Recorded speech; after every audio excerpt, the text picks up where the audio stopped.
নমস্কার, আমি সম্প্রীতি বোস। আপনি দেখছেন আপডেট বাংলা ইউটিউব চ্যানেল। রইল আজকের সবচেয়ে বড় 10টি প্রধান খবর। দেখে নিন এক নজরে আজকের হেডলাইনগুলি। মুর্শিদাবাদের হিংসায় এখনো ক্ষতিপূরণ নয় কেন? হাইকোর্টে প্রশ্নের পরেই বিরাট মন্তব্য শুভেন্দুর। ইডির দপ্তরে 9 ঘন্টা ম্যারাথন জেরা মিমিকে। বেটিং অ্যাপ কেলেঙ্কারিতে কোন কোন প্রশ্নের মুখে অভিনেত্রী? দিলীপ সহ পুরনোদের ফেরাতে চান শ্রমিক, বাধা শুভেন্দু। সমন্বয় বৈঠক শেষে তুমুল কাটাছেড়া। বাঙালি আবেগে শান নির্মলার জিএসটি কার্যকরের দিনের সঙ্গে জুড়ে দিলেন দেবীপক্ষের কথা। এক ফোনে বিধায়ক, মমতার পথেই খোকন দাস। কি করতে পারবেন বর্ধমানের তৃণমূল নেতা? লক্ষ্যের ভাণ্ডার নয়, ভোটের আগে চমক আসতে পারে রাজ্যের এই প্রকল্পে। উপকৃত হবেন 16 লক্ষ। আরও বিপাকে বিভাস, বেলেঘাটার ফ্ল্যাটে মাঝরাত পর্যন্ত তল্লাশি, উদ্ধার একাধিক গুরুত্বপূর্ণ নথি ও সামগ্রী। নিয়োগ দুর্নীতি মামলা, আদালতে জীবন কৃষ্ণর সঙ্গে দেখা করলেন হুমায়ুন। কি কথা হলো? ফের উত্তরাখণ্ডে মেঘভাঙা বৃষ্টিতে বিপর্যয়, চামোলি জেলায় ধুয়ে গেল গ্রামের একাংশ, নিখোঁজ 10। প্রমাণ থাকলে আদালতে যান, গণতন্ত্র বিরোধী রাহুলকে তোপ দেখে বিজেপি বলল অনুপ্রবেশকারীদের রক্ষার চেষ্টা। প্রিয় দর্শক, আপনাদের একটা লাইক আর একটা কমেন্ট আমাদের জন্য অনেকটাই অনুপ্রেরণা দেয়। আর প্রতিদিনের নির্ভরযোগ্য বাছাই করা খবর পেতে আমাদের আপডেট বাংলা চ্যানেলটিকে সাবস্ক্রাইব করুন। প্রধান খবরগুলো জানতে ভিডিওটি শেষ পর্যন্ত দেখুন, কারণ প্রতিটা মুহূর্তেই রয়েছে গুরুত্বপূর্ণ খবর। তৃণমূল সরকারের আমলে রাজ্যে হিন্দুরা সুরক্ষিত নয়। বিভিন্ন জায়গায় মালদহ থেকে শুরু করে মুর্শিদাবাদ, এমনকি মহেশতলার মতো এলাকাতেও হিন্দুদের ওপর ক্রমাগত অত্যাচার হচ্ছে বলেই দাবি করেছেন রাজ্যের বিরোধী দলনেতা শুভেন্দু অধিকারী। ওয়াক অফ আইনের বিরুদ্ধে যে প্রতিবাদ হয়েছিল তাতে রীতিমতো বেশ কিছুদিন আগেই হিংসা শুরু হয়েছিল মুর্শিদাবাদের শামশেরগঞ্জ সহ বিভিন্ন এলাকায়। এই রাজ্যের বিরোধী দলনেতা শুভেন্দু অধিকারীর কথাতে মাঝে মধ্যেই উঠে আসে মালদহ মুর্শিদাবাদে হিন্দুদের ওপর অত্যাচারের কথা।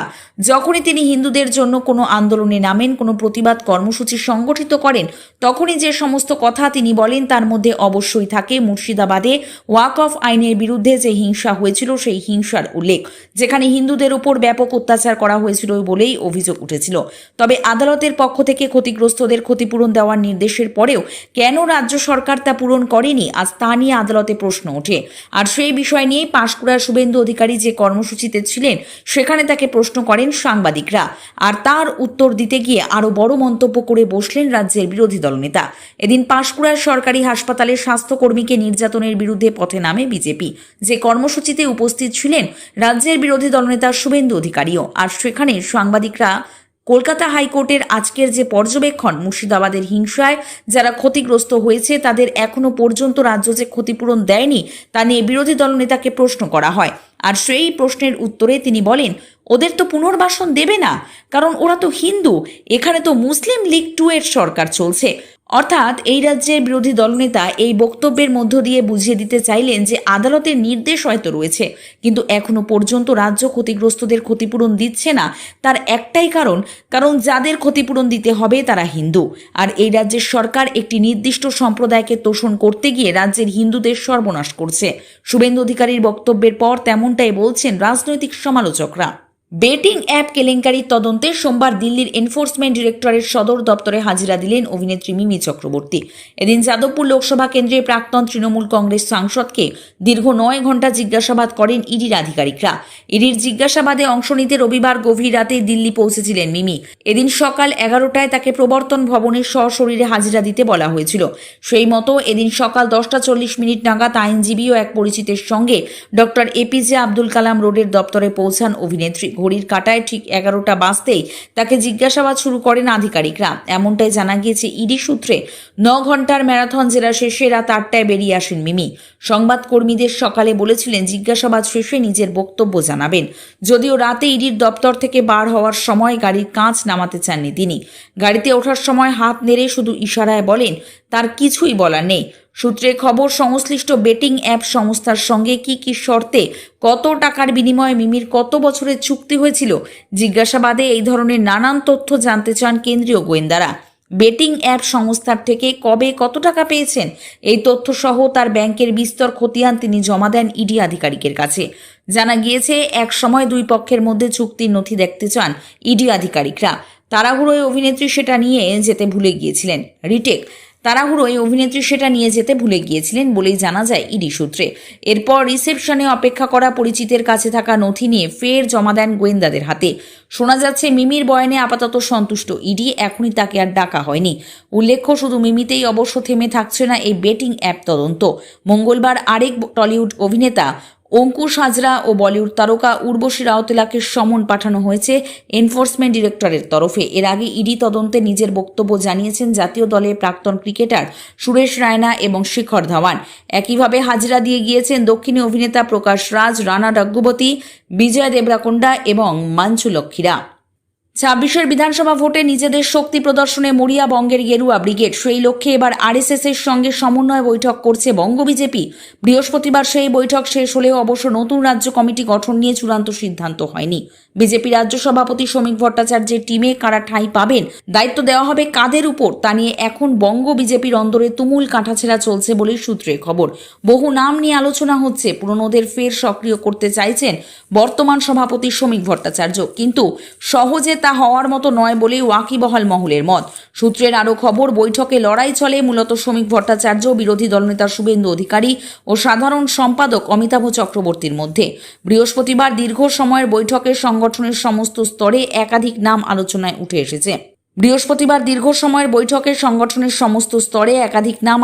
উঠে এসেছে। সূত্রে খবর, মহিলা মোর্চার সভানেত্রী হিসেবে এগিয়ে শশী অগ্নিহোত্রী এবং রূপা গঙ্গোপাধ্যায়, যুব মোর্চার সভাপতি হিসেবে তরুণ জ্যোতি তেওয়ারি এবং সুরঞ্জন সরকারের নাম নিয়ে আলোচনা হয়।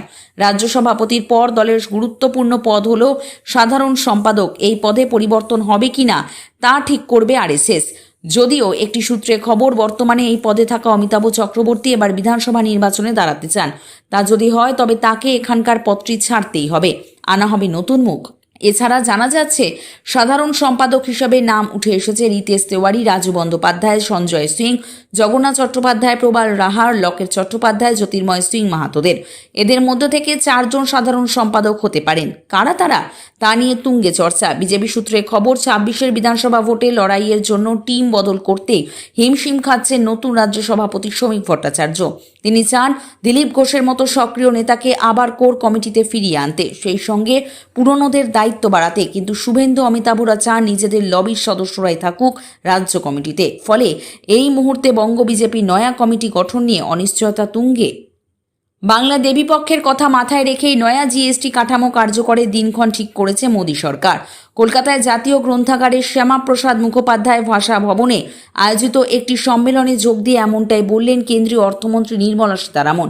এদিন তিনি বলেন, আমাকে অনেকেই একাধিক তারিখ প্রস্তাব করেছিল। কেউ বলেছিলেন 10 তারিখ থেকে করুন, কেউ বলেছিলেন 15 তারিখ থেকে কার্যকর করুন, কিন্তু আমি বলেছিলাম দাঁড়ান, বাংলায় পুজো কবে থেকে শুরু হচ্ছে? পিতৃপক্ষের পরদিন থেকে। সুতরাং নতুন জিএসটি প্রথম শুভ দিন হবে নবরাত্রির প্রথম দিন, অর্থাৎ মহালয়ার পরের দিন। এই সিদ্ধান্ত নেওয়ার নেপথ্যে বাংলার একটা প্রভাব রয়েছে। চলতি মাসের গোড়ায় জিএসটির কাঠামোয় বড় বদল এনেছে কেন্দ্রীয় সরকার। নতুন কাঠামোয় জটিলতা দূর করে মূল 2টি করের হারের কথা ঘোষণা করেছে কেন্দ্র, যা কার্যকর হবে আগামী 22 সেপ্টেম্বর থেকে। নতুন কাঠামোয় থাকছে 5% এবং 18% কর, বাদ পড়েছে 12% এবং 28% হারের কর, যার জেরে আগে যে সকল পণ্য 12% করের আয়তায় ছিল তা নেমে এসেছে 5% হারে। যেগুলি 28% কর কাঠামোর অন্তর্গত ছিল সেগুলি নেমে এসেছে 18%। এছাড়াও আরও একটি নতুন কর কাঠামো এনেছে কেন্দ্র, নাম দিয়েছে সিন ট্যাক্স বা পাপের পণ্য।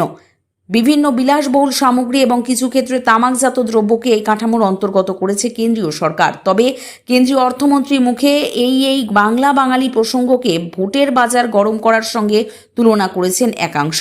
কেউ কেউ বলছেন সামনে নির্বাচন, তাই বিহারের মতো বাংলাকেও যে বিজেপি উপহার দিতে ভোলেনি সেই কথাই মনে করিয়ে দিলেন নির্মলা। এই প্রসঙ্গে তৃণমূল মুখপাত্র কুণাল আবার দাবি তুলেছেন কুফল সুফলের কথা। তার দাবি আজ উনি যে সুফল বোঝাচ্ছেন সেটা তো ছিল কুফল। সুফলটা এনেছেন মমতা বন্দ্যোপাধ্যায়। অর্থাৎ উনি যে জিএসটির কাঠামো করেছিলেন তাতে ধনীতম ব্যক্তিদের ব্যবহৃত পণ্যে জিএসটি নেই বা কম, আর দরিদ্র শ্রেণীর পণ্যে জিএসটি বেশি। তৃণমূল কংগ্রেস বলার পর উনি তা সংশোধন করতে বাধ্য হয়েছেন। সামনে বিধানসভা নির্বাচন, তার আগে জনগণের মন জিততে নতুন কৌশল নিলেন বর্ধমান দক্ষিণের তৃণমূল বিধায়ক খোকন দাস। দলীয় নেত্রী মমতা বন্দ্যোপাধ্যায়ের দিদিকে বলো এবং অভিষেক বন্দ্যোপাধ্যায়ের এক ডাকে অভিষেকের অনুকরণে এবার তিনি চালু করলেন এক ফোনে বিধায়ক খোকন দাস। বুধবার বিশ্বকর্মা পুজোর দিন বর্ধমানের কাঞ্চননগরে বিধায়কের অফিস থেকে এই হেল্পলাইনের সূচনা করা হয়। এ নিয়ে বিরোধীরা কটাক্ষ করলেও বিধায়ক অবশ্য তা পাত্তা দেননি। এদিন একেবারেই ঘরোয়াভাবে এই হটলাইন নম্বরের সূচনা করেন খোকন দাস। তিনি জানান, যে কোনো সমস্যায় পড়া মানুষ এই নম্বরে ফোন করলে তার সমাধানের চেষ্টা করা হবে। শুধু তাই নয়, কেউ যদি অভুক্ত থাকেন তবে এক ফোনে তার বাড়িতে দুবেলা খাবারও পৌঁছে যাবে। এছাড়া কঙ্কালেশ্বরী তলায় 100 কম্পিউটার নিয়ে একটি সেন্টার তৈরি হচ্ছে, যেখানে বিনামূল্যে পঞ্চম থেকে অষ্টম শ্রেণীর শিক্ষার্থীরা কম্পিউটার শিখতে পারবে। এদিকে বর্ধমান শহরের বেহাল নিকাশি ও ভাঙা রাস্তা নিয়ে ক্ষুব্ধ নাগরিকরা, যদিও বিধায়ক জানান অনেক জায়গায় কাজ চলছে এবং আরও কাজ হবে, তবে ফোন করলেই সব সমস্যার সমাধান হবে এমন কোনো স্পষ্ট আশ্বাস তিনি দেননি। এর আগে বর্ধমান পৌরসভার চেয়ারম্যান পরেশচন্দ্র সরকার ও বিধায়ক খোকন দাস পুজোর আগে শহরের রাস্তা সম্পূর্ণ বদলে দেওয়ার ঘোষণা করেছিলেন, যা এখনো বাস্তবায়িত হয়নি। এ প্রসঙ্গে কংগ্রেস নেতা গৌরব সমাদ্দার বলেন, শহরের রাস্তার অবস্থা খুবই খারাপ। সামান্য বৃষ্টিতে জিটি রোড থেকে বিসি রোডে জল জমে যায়। দুর্গাপুজোর সময় বৃষ্টি হলে পরিস্থিতি আরও খারাপ হবে। বিজেপি নেতা মৃত্যুঞ্জয় চন্দ্রও একই সুরে বলেন, বিধায়ক খোকন দাস সারা বছর মেলা খেলা নিয়ে ব্যস্ত থাকেন। লোকসভা নির্বাচনে জনগণ বুঝিয়ে দিয়েছেন যে তারা শহরের উন্নয়ন চান। এবার বিধানসভা নির্বাচনেও একই ফলাফল হবে বুঝতে পেরে তিনি এখন জনদরদি সাজতে চাইছেন, তবে এতে কোনো লাভ হবে না। বছর ঘুরলেই রাজ্যে বিধানসভা নির্বাচন, তার আগে রাজ্য সরকারের একাধিক প্রকল্প নিয়ে জল্পনা চলছে। একাধিক মিডিয়া রিপোর্টে বলা হচ্ছে লক্ষ্মীর ভাণ্ডার নিয়ে বড়সড় সুখবর দিতে চলেছে রাজ্য। তবে এদিকে অন্য আপডেট সামনে আসছে। শোনা যাচ্ছে ভোটের আগে বাংলার বাড়ি নিয়ে চমক দিতে পারে রাজ্য সরকার। কেন্দ্র সরকারের বিরুদ্ধে রাজ্যের একাধিক প্রকল্পে টাকা আটকে রাখার অভিযোগ আজকের নয়, দীর্ঘদিন ধরেই প্রধানমন্ত্রী আবাস যোজনার টাকা আটকে রাখার অভিযোগ তুলে সরব হয়েছে রাজ্য সরকার।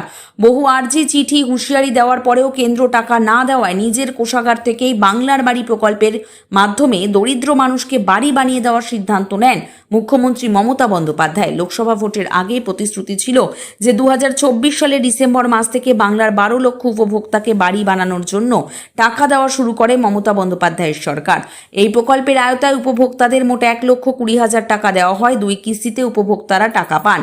প্রথম কিস্তিতে 60,000, আবার দ্বিতীয় কিস্তিতেও 60,000 টাকা দেওয়া হয়। ইতিমধ্যেই রাজ্যের 12 লক্ষ উপভোক্তা এই প্রকল্পের সুবিধা পেয়েছেন। সূত্রে খবর, 26-এর ভোটের আগে চলতি ডিসেম্বর থেকে ফের 16 লক্ষ পরিবারকে বাড়ির টাকা দেওয়া শুরু করবে মমতার সরকার। অর্থাৎ ভোটের আগেই বাংলায় মোট 28 লক্ষ পরিবার বাংলার বাড়ি প্রকল্পের আওতায় টাকা পাচ্ছেন। তবে রাজ্যের যে কোনো পরিবার এই অর্থ পাওয়ার যোগ্য নয়। বেশ কিছু শর্ত রয়েছে এক্ষেত্রে। যাদের আগে থেকেই পাকা বাড়ি আছে বা যাদের সরকারি চাকরি, ব্যবসা বা আয়ের নির্দিষ্ট সীমা মাসিক 15,000 টাকার বেশি, তারা এই সুবিধা পাবেন না। পাশাপাশি আয়কর বা প্রফেশনাল ট্যাক্স প্রদান করা পরিবারও এই প্রকল্পের সুবিধা পাবেন না। উল্লেখ্য, এর আগে নবান্ন থেকে মুখ্যমন্ত্রী বলেছিলেন, কেন্দ্র বন্ধ করে দিলেও 12 লক্ষ উপভোক্তাকে বাংলার বাড়ির টাকা দিয়ে দিয়েছি। আগামী 3-4 বছরের মধ্যে সবটা করে দিতে পারবো বলে উপভোক্তাদের আশ্বাস দিয়েছিলেন মুখ্যমন্ত্রী। এবার শোনা যাচ্ছে ডিসেম্বর থেকে 16 লক্ষ উপভোক্তার বাড়ি তৈরির টাকা দেওয়া শুরু হতে পারে। ফের উত্তরাখণ্ডে মেঘভাঙা বৃষ্টিতে বিপর্যয়। এবার চামোলি জেলায় মেঘভাঙা বৃষ্টির জেরে হড়পা বানে ধুয়ে গেল গ্রামের একাংশ। প্রত্যক্ষদর্শীরা জানিয়েছেন, পলি ও জলস্রোতে একটি গ্রামের অন্তত 6টি বাড়ি ধ্বংসস্তূপে পরিণত হয়েছে। এই ঘটনায় নিখোঁজ 10 জন। শুরু হয়েছে উদ্ধার কাজ। চামোলি জেলার নন্দানগরে বুধবার গভীর রাতে শুরু হয় মেঘভাঙা বৃষ্টি। রাতে হড়পা বান আসায় বিপর্যয় বেশি হয়েছে বলে জানা গিয়েছে। খবর মিলতেই গভীর রাতে উদ্ধার কাজ শুরু করে প্রশাসন। পলি স্তূপ থেকে 2 জনকে উদ্ধার করা হয়েছে। এখনো 10 জন নিখোঁজ বলে জানা গিয়েছে। আপৎকালীন চিকিৎসার জন্য একটি মেডিকেল টিম পৌঁছেছে গ্রামে। পাশাপাশি 3টি অ্যাম্বুলেন্সে পৌঁছে গিয়েছে নন্দানগরে। 4 দিন আগেই টানা বৃষ্টিতে বিপর্যস্ত হয়েছিল উত্তরাখণ্ড। দেরাদুন সহ রাজ্যের বেশ কিছু এলাকায় মেঘভাঙা বৃষ্টিতে বিপর্যস্ত হয়। কোথাও কোথাও নদীর জলস্তর আচমকা বৃদ্ধি পেয়ে হয়েছে হড়পাবান। প্রশাসনের এক আধিকারিক জানিয়েছেন, এই বিপর্যয়ের জেরে উত্তরাখণ্ডে প্রাণ হারিয়েছেন 13 জন, নিখোঁজ হয়েছেন 16 জন।